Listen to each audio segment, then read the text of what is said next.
we are going to head right to the stage and seeing our next two players getting ready for their match. Yes, exactly. We have Nico Davide Cognetta and Andrea Antonio, excuse me, I had to move the paper there. On the left, Nico with the 2020 Players Cup third place in 2018, the World's Day 2 competitor in 2017, the OCIC finalist, and 2017 EUIC finalist. Then we have Andrea Antonio, which is also doing quite well. Doesn't have the accolades, but that's just more the reason why you have to fear these people. He's here for a reason. Exactly, he has earned his accolades already, showing the substitute as well on Nico. I'm actually, I want to say, I have the exact same, like, not shirt I want to say, but like the kind of kimono thingy. So I'm already kind of biased now towards Nico. You also have a substitute plushie to go with that? Or yeah, no? I actually do, a bigger one. But so he's me and I am him. Yeah, Andrea, as we just said, didn't have any accomplishments listed here, but you know, he's made it this far in this tournament. He's here for a reason. Very strong player, you know, obviously. So Nico still has its work cut out for him, so I think we will be seeing a very, very intense match here. Yeah, we have to mention the worm in the room, because Nico Davide is playing that Earthworm. We have seen Earthworm have already plenty of success earlier. It was a bit of a meta changer, really, but now seeing it here again, this is my first Earthworm game I actually get to commentate as well, so I'm kind of happy about that.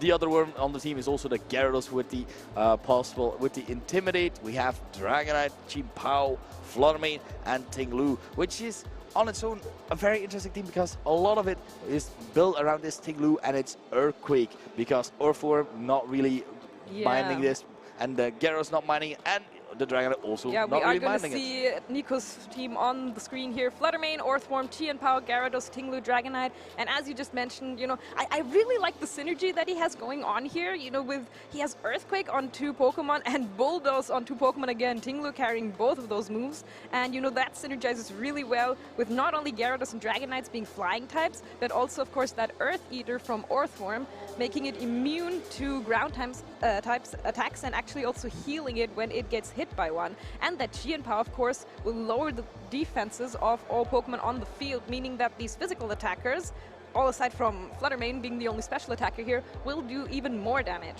Yeah, exactly. Quite a physical team.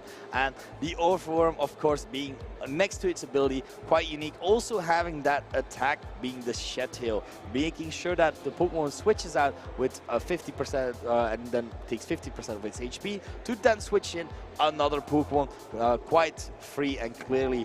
On the other side, from Andrea, we're gonna see Fluttermane, Amoonguss, Chi-Yu, Gyarados, Ting-Lu, and Corviknight. Corviknight, a Pokemon that we haven't seen that often, but I'm very happy to see right now. Yeah, I think you mentioned before that you think Corviknight looks really good in this matchup here for Andrea. You know, being that it doesn't have that roost to really sit there and stall for a long time, but maybe if it can get off 1 or 2 iron defenses and, you know, really hit with that body press, you know, might be something that Nico really has to watch out for. And of course, it does also have Tailwind for some speed control. Yeah, yes, it's exactly as you said that I said. But Corviknight is being one of those Pokemon with the ability of Mirror Armor as well. So if Gyarados should switch in, try to intimidate that, it will just reflect it back into that Gyarados, intimidating it instead. And then you have your own Gyarados to extra intimidate it, just to have that little bit of layer on top as well. The team's looking quite amazing here. We have Chi-Yu with Will-O-Wisp. We have seen a bit earlier as well in another round. And I feel Chi-Yu as well might prove to be quite effective. But if it can land those Will-O-Wisps. That is, of course, if it can land those, because Will-O-Wisp... Chi-Yu likes to miss moves sometimes. You know, it is playing like Heat Wave. Some people play Overheat on it, and now we have seen Will-O-Wisp as well. So all very powerful moves, but of course they do have that downside of, you know, having the chance to miss, which, you know, things like Overheat Wave, 10% might not seem like a lot, but you know, the more often you click it a lot, move, it suddenly you're like, oh, I needed to hit that, unfortunately. As the viewers at home can vote as well. Who do you think might come on top here? On the left, we have Nico, and on the right, Andrea. The votes are quite equal right now. Me showcasing that these trains might be up to a great match as well that we are going to be able to spectate. On one hand, the Worm. On the other hand, the Iron Bird. Honestly, if we're looking at our nature documentary, the normally Corviknight would probably win that, I feel. Well, let's see, but I do want to also point out some similarities here, because, you know, Gyarados is a Pokemon that we've been seeing a lot, not only like during this tournament, but also prior to this tournament. It has gained in popularity quite a bit, and these are also, you know, very similar Gyarados, although the one on Andrea's side is carrying Lumberry, and Nico is actually playing the safety goggles, which is not an unusual item on Gyarados, but not one we've seen too much yet. No, it's exactly as you said. Gyarados, of course, being used a lot of the times to shut down those Amoonguses, making sure that no Spore will come out. Now with the added Lumberry or safety goggles, making sure that you are able to even switch it in possibly, as we have a nice zoom in of that substitute plushie. One of those things that is always possible as well on these Pokemon. We have seen it quite a bit on Fluttermanes recently. But the Fluttermane on Nico's side actually opted to have Thunderbolt, still having a way to hit this Corviknight possibly as well. Yeah, that's the thing with a Pokemon like Fluttermane. You know, we said there's so many different ways you can play that Pokemon, and it can fit into so many different kinds of teams. Very interesting to see here Thunderbolt over Dazzling Gleam, maybe to hit Gyarados.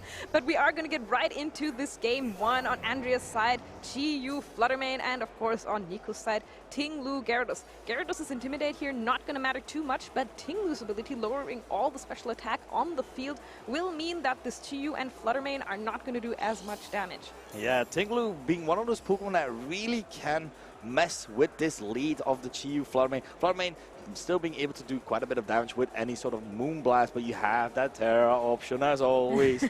But then Ting-Lu being able to strike right back with a Heavy Slam, KOing the Fluttermane, and a strong Earthquake can definitely deal a lot of damage to this Chi-Yu as well. Yeah, Fluttermane really has to watch out for this Ting-Lu here, because it's not going to be doing enough damage to knock it out, especially, you know, Ting-Lu does have the option to go for that Terra Poison, and it itself only has the Terra Fairy type, so it might want to protect or switch out here. We are going to see a Terastallization on Andrea's side of the field, going for that Terra Fairy, so who knows, maybe trying to still get that knockout, because, you know, the Chi-Yu is still on the field, meaning the special defense is also dropped back, so it's going to go for a Dazzling Gleam here. How much is this going to do to the Ting-Lu? Does more than half, and just barely half against this Gyarados. So Chi-Yu actually going for a Will-O-Wisp, meaning that if this Ting-Lu goes for a Heavy Slam, Fluttermane could survive it. Yeah, that's a quite interesting play. That's the nice thing about it as well. We see the Thunder Wave from the Gyarados into that Fluttermane, trying to make sure that it cannot really use its speed, and you also have that chance of it just not being able to move, as we have the Earthquake coming out, trying to do a bit damage. And as we see with the Will-O-Wisp burn, they're doing not that much damage anymore as it originally should have done. Yeah, but still an impressive amount of damage for, you know, a Ting-Lu that is burned. So maybe a Ting-Lu that is more trained on the offense end. So yeah, Fluttermane being paralyzed here means that it will be a lot slower, and of course there is always that chance for that full para. And something that just makes Gyarados such an annoying Pokemon to deal with sometimes is that if it starts paralyzing you and then also starts using Waterfall on you, there's that extra chance of you flinching, so it might just not let you move at all. Andrea gonna go and switch out his Chi-Yu here, does not want it to take a Waterfall or an Earthquake from either of these opposing Pokemon. Gyarados switching in, going to intimidate both that Ting-Lu and that Gyarados, so that Ting-Lu really in a bit of a rough spot now. Waterfall coming out here onto the Fluttermane is not enough to knock it out there.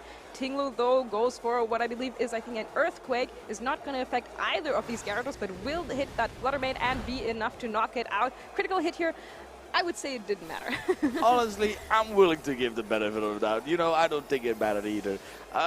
It's quite, because like the thing that I was watching, did the Fluttermane do anything?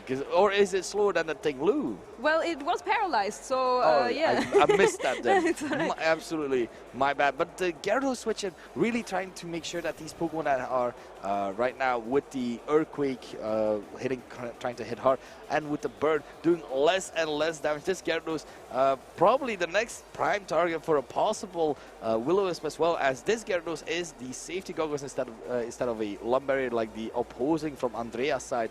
So possibly going for that, possibly just making sure that this Tinglu isn't on the field anymore, as we have the protect from this Chiyu, just trying to keep himself safe, maybe seeing what Nico wants to do as we have the Thunder Wave actually going into the enemy Gyarados, possibly predicting that Chiyu to protect, you know, realizing it does not want to take a waterfall this turn. Gyarados, of course, is carrying the Lumberry that we mentioned before, so he's going to heal that paralysis right away. Waterfall going into the enemy Gyarados now does a little bit of damage, but obviously nowhere near enough to knock it out. And Tinglu is actually just going to go for another Earthquake. Is not going to hit any of these Pokemon, taking a little bit of burn damage.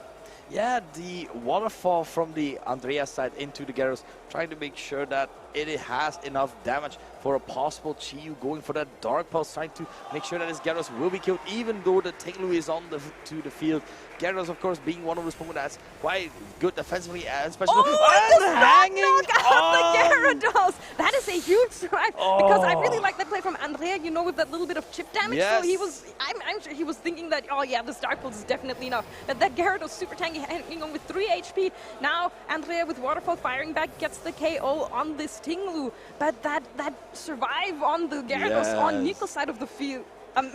That's impressive. It's very impressive. Gyarados, of course, being a Pokemon that's bulky, as we said, and this is why Gyarados is being used that often, because of its nice typing, its nice moveset, and of course, its nice stats being able to survive. And there comes the Corviknight from Andrea's side, the bird we wanted to see, and I'm so glad we are going to see it on the field here. Nico is going to send in his Flutter Mane, going to get that booster energy activated, but Corviknight looking very nice here. Yeah, Corviknight still also a quite bulky Pokemon. The Flutter Mane does have access to Thunderbolt, but Corviknight is known to be taking at least one super effective attack from time to time, being able to hit right back with a strong, for example, Brave Bird even. It's just going to be able to see what is going to happen, because the Corviknight has that option of Tailwind as well, making sure that possibly the Gyarados on Andrea's side could be faster into the next turn, surviving a move here, as we have to protect from the Flutter Mane, trying to just scout out what is going to happen here, maybe even trying to match protect here. I really like that double protect from Andrea, because I think he was predicting here that Nico would go for protect and taunt to stop a potential Thunder Wave. So protecting his Gyarados in order to, you know, scout out maybe the enemy Flutter Mane's protect. So yeah, not a lot happening on the field here, but I think that protect on Andrea's side was actually a very, very nice choice. Yes, exactly. It's just trying to make sure, because we've seen already that Nico's Gyarados was faster than Andrea's Gyarados. Could be a speed tie, of course, could possibly be, or just not wanting to risk that, really trying to make sure that the Flutter Mane goes down before this Gyarados. Oh, Thunderbolt coming out here onto that Gyarados. It is enough to get that KO thanks to that booster energy, of course, like raising its special attack. So huge KO there on that side of, for Nico on that side of the field. But I believe Corviknight is going to go go for a Brave Bird onto this Flutter Mane. Is not enough to knock it out. Does about 50%. Yep, and Thunder Wave dodge, showcasing that this Corviknight is quite nimble as well on its feet, and really hard looking into this, as the Corviknight was the only real option to do anything here. Very well played here from both players, but that Gyarados survival. Yeah, no, that was huge. I'm not sure if that directly won Nico the game there, but it definitely would have meant that, you know, Andrea would have had one more Pokemon on his side of the field. So the Corviknight coming in maybe a little bit too late, so maybe in the next game Andrea might consider bringing it a little bit earlier. Yeah, if the Corviknight should have gone for example, when the 2 double protects happen, a Tailwind there, it would have been quite a different game there, being able to do maybe a double up onto the Flutter Mane, of course, or maybe still spreading out the damage and just trying to have that 1v2, I believe, because there was still a Pokemon in the back on Nico's side after the Flutter Mane. So he was already on the back pedal, Andrea, but still very impressive to see how much the Will-O-Wisps were working out for him, making sure that the Flutter Mane and the Chiyu were taking less and less damage every time. I'm generally a fan of Will-O-Wisps. Yeah, but look, with Andrea's Gyarados, it might be faster than Nico's side. I mean, we don't know yet if it's a speed tie or not, but I'm guessing, you know, Gyarados, they can have, you know, very different speed stats. So just judging by that first game, if I were Nico, I would just assume that Andrea's Gyarados is faster than his at this point. But yeah, if that Corviknight had gone for a Tailwind, as you mentioned, you know, perhaps just that little bit of extra speed, being able to outspeed the Flutter Mane in the next turn could have made a difference. We'll never know. It's hard to say because this is, of course, a game of Pokemon where luck always can happen. You have these rolls. Sometimes you can have a little bit more oomph behind your Pokemon where suddenly, or a little bit less oomph where the Pokemon suddenly decides not to take the kill. Well, we are going to head right into game 2 here. Tinglu, Gyarados lead for Nico's side, and actually Chi-Yu Corviknight on the field for Andrea. So this Corviknight coming in a little bit earlier after all, yeah. Yeah, exactly. Corviknight now being in way earlier, being able to provide any sort of tailwind, and now with the mirror armor, also no attack being dropped for it, which is quite nice. Gyarados being now lowered in that regard, meaning a Wildfire will already do less damage, but now you have the option of a Will-O-Wisp as well attached to it. Tinglu, we saw earlier take quite a bit of damage from the Moonblast, so I do agree that I think it's more offensively built, a bit more of that offense that it wants to have with those strong Earthquakes as well. So we're gonna see what this Tinglu really gonna be able to put out here. Oh, and we are gonna see a terrestrialization here right away. I think this Chi-Yu has to be really careful of the Gyarados and the Tinglu here. So yeah, it is gonna go for that Terra Ghost type. So it's not necessarily going to resist any moves coming in here, but it definitely loses that weakness to ground and water, which it is facing currently. It's gonna go for a Will-O-Wisp into that Tinglu, so gonna lower that attack. This Tinglu, as we saw in the first game, pretty strong, pretty offensive. So that burn definitely very useful here, and Waterfall going into that Chi-Yu, barely going to do anything after that Mirror Armor's Intimidate drop. Yes. And Brave Bird into this Gyarados does a little bit less than half, but that is good damage from a Corviknight. Exactly. And an Earthquake, of course, still coming out here, not affecting the Gyarados or the Corviknight, but will hit that Chi-Yu. How much is it going to do after burn? Chi-Yu still hanging on with over 50% of its health, easy. This Chi-Yu really showcasing that Will-O-Wisp, and then these Intimidate onto the Gyarados, just being able to only have taken half, not even half of his HP, showcasing that Will-O-Wisp might be a good way to go here. Tinglu now being, of course, burned. You have the option of switching in the Gyarados now because you know that the Tinglu already tried going for an Earthquake. It might now go rather for a Dark type move here.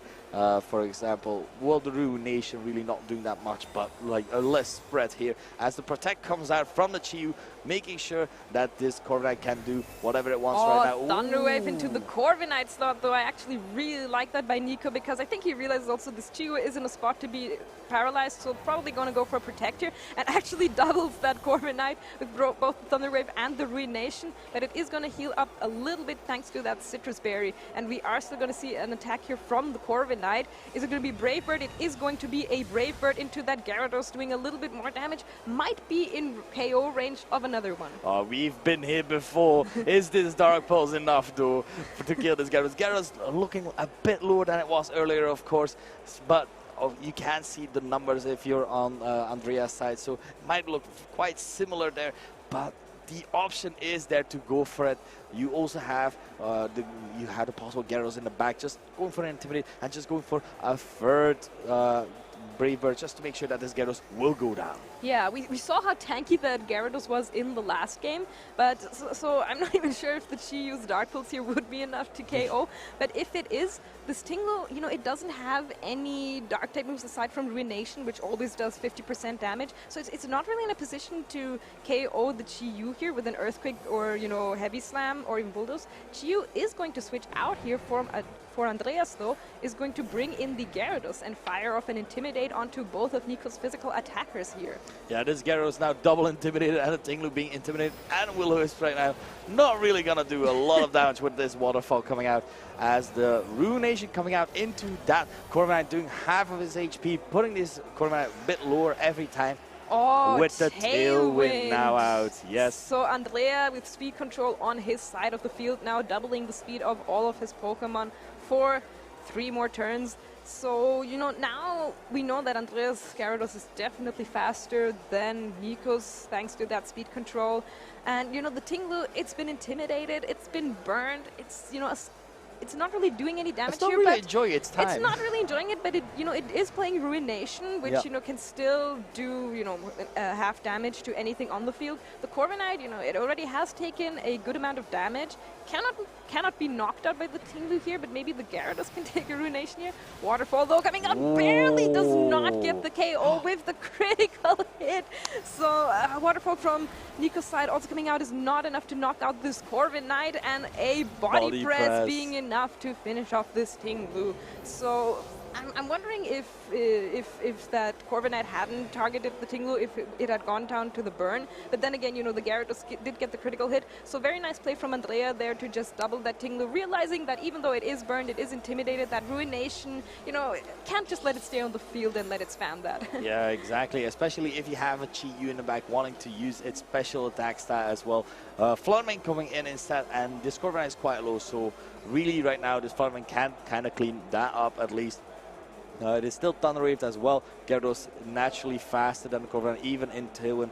But you have the Gyarados on the opposing side from Andrea, which is now the fastest thing on the field because thanks to that Tailwind right now. And Waterfall, as we know, has that chance to flinch as well, making sure that possibly if this Fluttermane wants to go for anything, it's just not going for anything. Yeah, and Andrea, of course, could opt for a Waterfall into the Fluttermane here, though. Although he does also have access to Thunder Wave, which I think could be very, very valuable here as well, because the Thunder Wave, it's permanent. The Tailwind is not. So Fluttermane is going to go for a Protect here, does not want to take any damage or Paralysis. Waterfall going into that slot is not going to do anything here. And the Corviknight, oh, actually, first we're going to see the Gyarados. Let's do it. Go for a taunt onto this opposing Gyarados. Does not want it to use any Thunder Waves. And we are going to see Corviknight be fully paralyzed, so no moves from it this turn. Yeah, that's unfortunate for that Corviknight. Corviknight still hanging on with its little bit red of HP. Trying to still be a little bit relevant here because it still provides that Brave Bird, that strong offense still because it did like over 50%. As we have the Waterfall coming out into that Fluttermane, doing more than 50%. Oh, but Thunderbolt coming out is going to be enough to knock it out. And, the full paralysis was very unfortunate because now the Gyarados does have another chance to go for another Waterfall here to knock out Andrea's Corviknight, which I wonder if it had the chance to go for a Brave Bird in the last turn, without being fully para. Would it have been enough to knock out the Gyarados? That Gyarados has been showcasing a lot of tricks up its, I wanted to say sleeve, but not really wearing pants right now. How would a Gyarados wear pants? But we have the Fluttermane and the Chi-Yu now coming out with its Beats of Ruin, lowering all the special defense of all the Pokemon and the booster energy, boosting the stat of the Fluttermane as well. Right now, you are being put in a position where it's Fluttermane versus Fluttermane because those two are the fastest things on the field as well. So what will happen in this turn? You have these speed ties to think of. You can go for a possible Protect on your own Fluttermane, trying to Thunder Wave with the Gyarados. But then again, your Gyarados is quite low, so maybe in range for Dark Pulse. So it's a rough mess, really. Yeah, and this Chi-Yu, it did go for a Terra Ghost earlier, which means now it is weak to any Shadow Balls that come out. So Fluttermane here going to go for a Protect, since I believe Andrea still has that Tailwind right now. Fluttermane going to attack the opposing Fluttermane into that Protect. The Dazzling Gleam is going to hit the Gyarados and be enough to knock it out there. So Gyarados going down. So both players, only 2 Pokemon remaining here. Chi-Yu attack going to go into that protecting Fluttermane. And I believe the Tailwind should be over now on Andrea's side of the field. Yes, I believe so. As the Chi-Pao comes in, and Chi-Pao also being one of those really fast Pokemon that have the possibility to go for a possible Sucker Punch. Chi-Yu, as you mentioned, being a Ghost type right now, not really liking that, but we have seen the play earlier today as well, where the Chi-Yu went for a Will-O-Wisp before, just trying to break the sash of this Chi-Pao, and then maybe being able to KO anything really with his Fluttermane Dazzling Gleam as well. Yeah, that Chi-Pao could easily go for a Sucker Punch into that Chi-Yu, but of course it is playing Will-O-Wisp, which means if it does go for that move, the Sucker Punch won't work. Terrestrialization here going to come out from Nico's side of the field, gonna Terra into that Dark type, which means a Sucker Punch will do even more damage now. So are we gonna see it here on his side of the field? Actually a Protect coming out from the Chi-Yu here. So gonna protect itself, not gonna go for any Will-O-Wisp, but actually the Sucker Punch into the Fluttermane Is this slot. enough? It is enough to get the KO on the Fluttermane. Yeah, this reminds me of a King Gambit, really. Yeah. A You're strong never gonna let sucker that punch. go. A very strong sucker punch. Now this Chiyu, the only thing onto the field. The sucker punch will be enough. A shadow ball will be enough. It is, both these Pokemon are faster. Even an ice spinner will probably nothing be really enough. Andrea can do there. So Nico is going to take the second game as well and the win of this round. Yeah, so that end game there, you know, nothing really Andrea could have done. Even if he had gone for a Will-O-Wisp, you know, Shadow Ball from the Flutter Mane would have easily been able to knock it out. But very, very well played from both players, of course. But congratulations to Nico. On his way to maybe the top 8. Yeah, exactly. Now, a very good score, of course, now having these wins. It's quite impressive to see how despite the Tinglu being intimidated, being burned, and still coming on top there, just being still doing a lot of work thanks to that Ruination. You know, I like to say that I like to play just Fissure on my Tinglu, just, you know, if I have nothing to do, just spam Fissures. But that Ruination, you know, higher accuracy, of course, and just being able to constantly have those HPs of the opposing Pokemon, it doesn't care if it's burned, it doesn't care if it's at -2, -3, -6. No problem, I can still go for Ruinations. Exactly, that is a great thing that Tinglu does. As you mentioned, with Fissure, it is a Pokemon that tends to stay on the field for quite a while because of its ability, because of its bulk that it has. So sometimes just hitting Fissure can just give you games. But if you want a little bit more of a reliable way to damage your opponent, maybe not instantly KO them, but like chip them enough with the Ruination, that's also a very nice addition to it,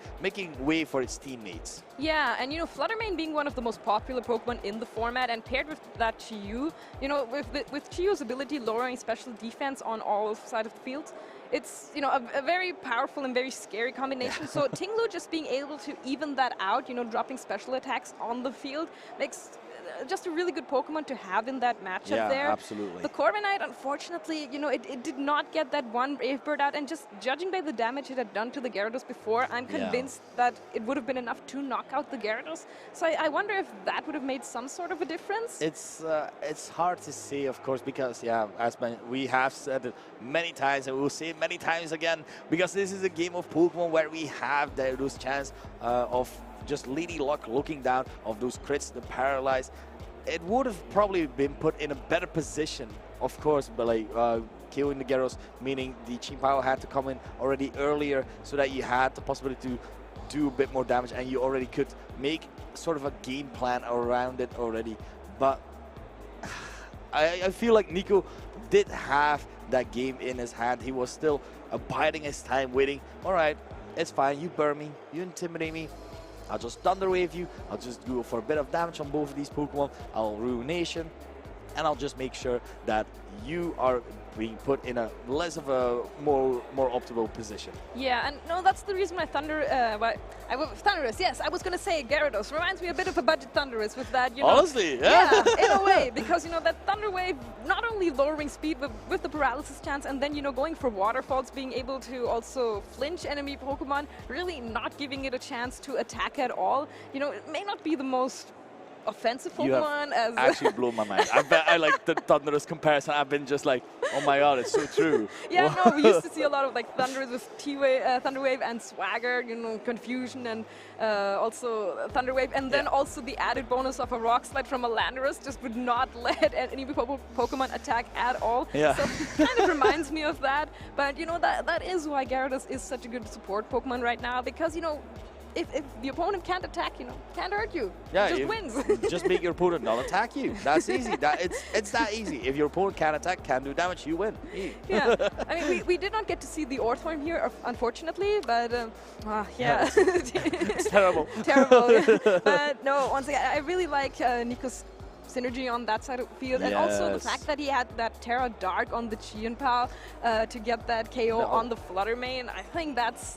I don't think a lot of Flutter Manes can live that sucker punch. No, absolutely not. A Terra Dark, and then with the Sword of Ruin ability, lowering the defense, and its Chien-Pao. It is Mega Weavile. It is still a strong Pokemon to have there. And as well, like Flutter Mane not having the best of defenses. It has that Fairy typing, but also that goes absolute neutral. If it was Terra Fairy, sure, I'm willing to give it to the Flutter Mane fans out there. But that was just a very strong prediction. Seeing that, no, I'm bringing down this Flutter Mane right now, protecting my Chiyu for this turn. Yeah, no, I really like that Weavile comparison at the time, that. No, but yeah, Chi and Power Pokemon we've seen a lot of, and there's a reason for it. It is just that good. It is just that strong.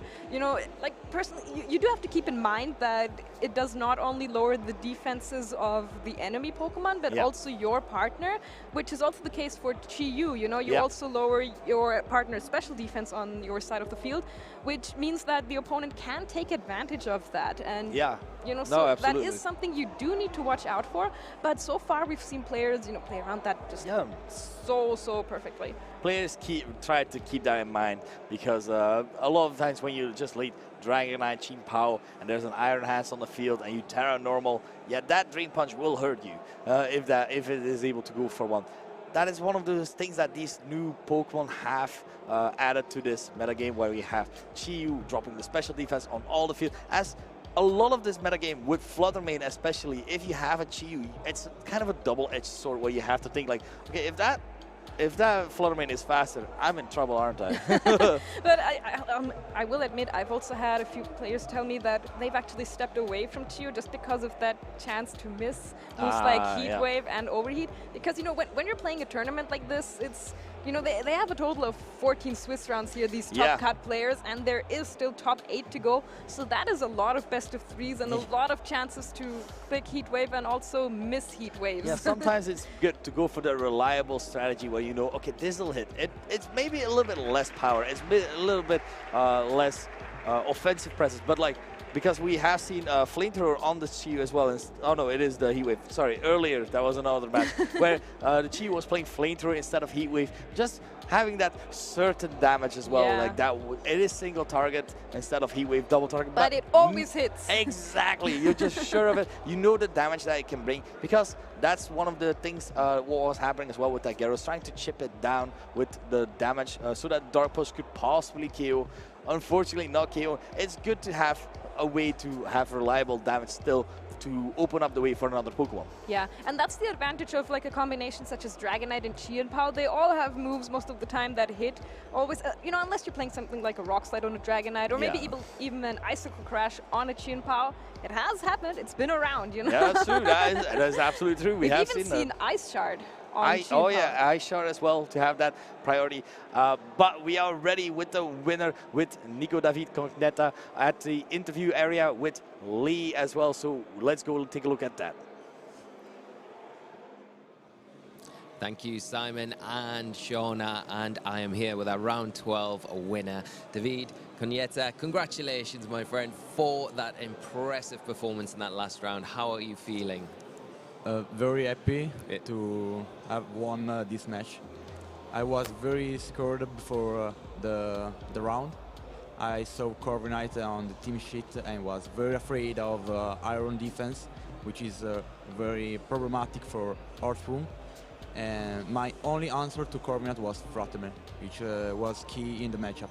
Yeah, when I saw the team previews, I thought, how are you dealing with that Corviknight? But then I saw the Thunderbolt on the Flutter Mane, I thought, okay, that seems like a way, but it's not as just straightforward as that. You really had to position yourself in a way to get the Corviknight kind of chipped down before you were able to utilize that Flutter Mane. I thought you did that really well throughout the game. Yeah, I thought very hard about how I could have controlled the field and to avoid Corviknight doing Corviknight things, So I went for the Team Blue Gyarados. Gyarados was important to prevent Iron defense in the early state of the game. And Flutter Mane in the back was for both Gyarados and Corviknight. Since it was key for the matchup, I tried to preserve it as long as I could. And I chose Team Blue in the lead. It was more like a deterrent for the Chi-Yu Flutter Mane. Yeah. The other thing I'd like to touch upon is the Shen Pao that you're actually piloting in this tournament. And I think you normally don't see it too often with that Dark Terror typing. It's so powerful and it gives you that really nice end game where you're able to bring it in, terrestrialize it, and then kind of know confidently that Sucker Punch is going to pick up the Flutter Mane, kind of just taking it out of the game. Has it performed really well for you throughout the tournament, day one and then into day two today? Day one was a bit rougher. I think the team didn't perform very well. I kept facing teams were like very problematic for Orkun. But today I felt confident. Like I'm 3-0 and the matchup seems so very good, affordable. Yeah, and you definitely played that one extremely well, because I think going into this stage of the tournament and you see the Corva Knight, you think, oh, how am I going to get over this? But you went into that. I think you showed your experience in that match and really controlled the field, made it hard for Andrea to kind of get any sort of momentum there and utilize the tools that you had. Like you said, the Gyarados was so imperative for you throughout that game, and how you used it was just extremely, so well used to shut down the Corva Knight, like you say, stop that iron defense on that and becoming a big threat for your team. Yeah, Tinglu and Gyarados were just there for prepare the field for Fluttermane and Chien-Pao in the late game, so I could sweep with them. Yeah, and then now you are 10 wins, 2 losses overall, 3-0 today, which is incredible. So 2 more rounds. How are you feeling going into these next 2? I just hope to not face Greensnar Goldango. I know there are some. Yeah. It's very hard for Ortu. But also there are a lot of Chien-Pao Dragonite, and Ortu with Iron Defense can be very good against that. So it depends. Yeah. I feel confident. I think I can make it. I just need to hope for the best matchup for the team. Well, hope you get them in the next 2 rounds. Thank you so much for taking the time to come and share some of your thoughts with us today. Good luck in the next 2 rounds, and I look forward to hopefully seeing you in that top 8. And we're going for a quick break now, and then we'll be right back with the next rounds.